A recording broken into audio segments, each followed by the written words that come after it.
প্রতিদিন রাস্তায় দাঁড়িয়ে থাকে এক যুবক, রোদে পড়ে বৃষ্টিতে ভেজে আর কেবলই সিগারেট ফোঁকে।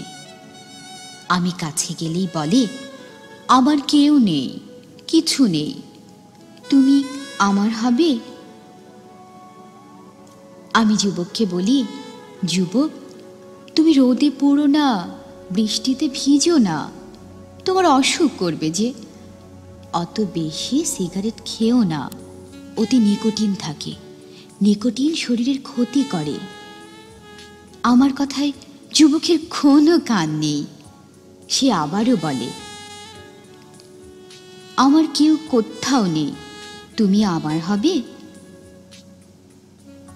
আমি যুবকের হাতে রাখি হাত, চোখে রাখি চোখ, বাতাসে ওড়া এলোমেলো চুলগুলো নেড়ে দিয়ে বলি, এই জীবনে, তার পরের জীবনে, তারও পরের জীবনে, যতবার জীবন আসবে আমাদের জীবনে, আমি তোমার, শুধু তোমার।